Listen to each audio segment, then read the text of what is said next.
শক্তি, ইমানি জজবা আছে। ইমান ওয়ালাদের প্রতি যখন আঘাত আনবে, এক ইমান ওয়ালারা রাস্তায় নেবে, নারে তাকবীর দিবে। কত কোরআন বিরোধী ওয়ালারা, কোরআনের উপর আঙ্গুল দেখানো ওয়ালা ব্যক্তিরা দুনিয়া থেকে এসে চলে গেছে। নাস্তিকতা জিন্দেগিতে, বেদাতিক দলগুলো পৃথিবীতে, বাংলার জমিনে ইমান ওয়ালাদের প্রতি, কোরআন ওয়ালাদের প্রতি কোনো চেষ্টাই নিতে পারবে না। ইনশাআল্লাহ, ইনশাআল্লাহ, ইনশাআল্লাহ। ঠিক কিনা? বরঞ্চ অনেক মার সন্তান হারিয়ে গেছে, আজ পর্যন্ত সেই মা গুলো অজ্ঞান হয়ে যায় নাই, এখনো হাহাকার করে, বলে আসুক আরো সন্তান দিয়ে দেব।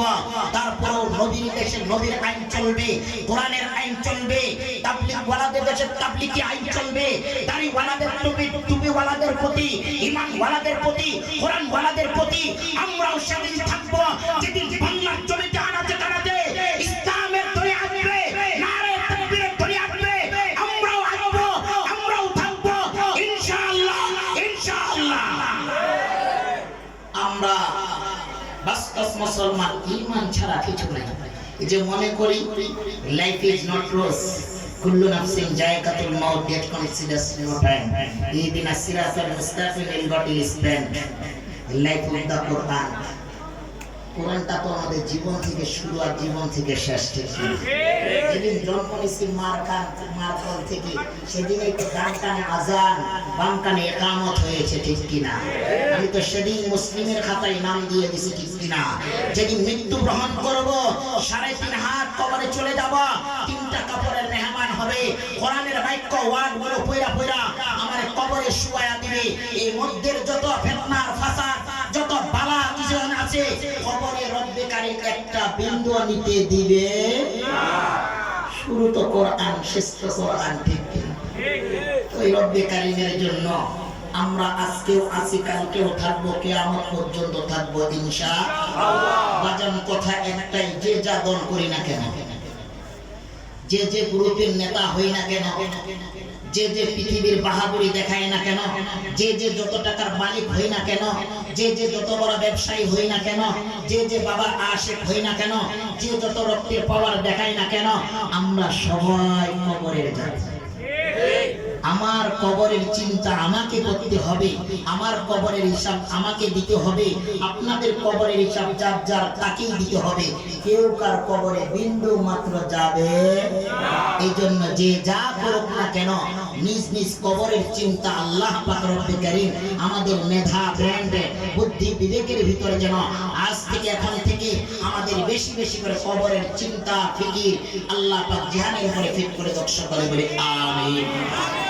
বিশেষ করে কোরআনে কারীম, যালিকাল কিতাব লা রাইবা ফি, এটা এমন একটা কিতাব যার মধ্যে কোনো সন্দেহ নাই। আল্লাহ পাক এই কিতাবটা যারা ধরেছে, মেনেছে, রেখেছে, আল্লাহ বলেছে দুনিয়াও কামিয়াবি, আখিরাতেও কামিয়াবি। যেমন একটা প্রমাণ, কি বলবো, আমি বাড়তি কথা বলতে চাইছিলাম না, তারপরে একটা বলি। যখন আমি সুলাইমান মায়ের পেট থেকে জন্ম নিছি, তখন গ্রামের মহল্লায়, বাজারে, ঘাটে আমার জন্মস্থানে অনেক দাদা বাপেরা বলেছে, ছোট মানুষ কি করবে, কি কইরা খাইব, কেমনে ঘর সংসার করব, কেমনে কি করব। আমার মা বলছে, বাবা কোরআন ধরো। আমার আব্বা কান্দে করে মাদ্রাসায় নিয়ে গেছে, বাবা কোরআন পড়ো, আল্লাহ তোমারে দামি বানায় দেয়। আমার ওস্তাদের কাছে এসেছি, খালেদ সাইফুল্লাহ আইয়ুবীর বাবার কাছে, জয়নাল আবেদিন সাহেব, আল্লাহ তাআলা হযরতের কবরটাকে রিয়াদুল জান্নাত দান করুন। হযরতের কাছে কোরআনে হিফজ পড়েছি, তারপরে আল জামিয়াতুল মাদানিয়া রাসূলবাড়িয়া সাভার ঢাকা, শাইখুল হাদিস হযরত আবু জাফর শাহ ইব্রাহিম দামাত বারাকাতুহু মাদাজিল আলিয়া কাছে লাগাতার 19টা বছর কেটে দিলাম, ফেলে দেয় নাই, আঁকড়ে ধরেছে। তো আল্লাহ তাআলা এই কোরআনকে ধরার কারণে, নবীর সুন্নাতকে ধরার কারণে দুনিয়াও দিছে, আখিরাতও দিছে। সুবহানাল্লাহ। জন্মভূমিতে যায়, দুই একটা গাড়ি পিছনে যায়, অনেক আলিম স্লোগান দেওয়ার জন্য বেকুল হয়ে যায়। ওই মানুষগুলো এখন কয়, কি রে সুলাইমান নুরি নিয়া, এখন গেলেই দৌড় দিয়ে আসে, কয় আমাগো সুলাইমান। আমার মা বলতো, বাবা দেখো আল্লাহর কোরআন কেমন দাম। আরে মুসলমান, আমি যদি একটা ছোট্ট মানুষ আল্লাহর কোরআনে ধরার কারণে এতদূর পৌঁছাইতে পারি, পৌঁছতে পারি, তাহলে আপনাদেরকেও আল্লাহ পৌঁছাবে, ঠিক কিনা? আল্লাহর কোরআন ধরেন, দুনিয়া ছেড়ে দেন। আল্লাহর ওয়ালারা তো আল্লাহর ওয়ালাদের সাথে খেলা করে। ছোট্ট একটা কথা, এক পাগল রাস্তার ধারে কেদা নিয়ে খেলাধুলা করে। এক প্রেমিক তার প্রেমিকারে নিয়ে ঘুরতে যাইতেছে, নতুন শাড়ি পরাইছে। এখন যেমন যুবকরা প্রেমিকের জন্য কত কিছু কইরা ফেলায়, ঠিক কিনা? আমি মনে করি যুবকদের নষ্ট করার জন্য দুটা জিনিস যথেষ্ট।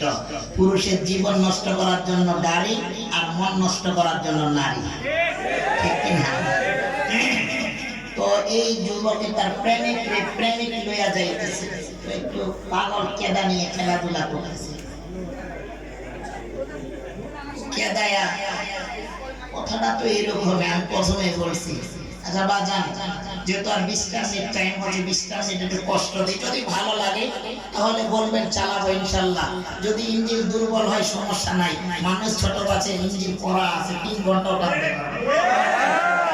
একটু অসুস্থ চাইতে কি হয়েছে, তাই চলে গেলাম ইসলামের দাওয়াত দিতে দিতে, ঠিক কিনা? একটু যারা দাঁড়িয়ে আছেন, এই যে খালি জায়গাগুলি একটু চাপ দেন, সামনে একটু চাপ দেন, একটু চাপ দেন। আর যারা দাঁড়িয়ে আছে একটু বসেন। যদি ভালো লাগে, কোরআনকে যদি পছন্দ লাগে,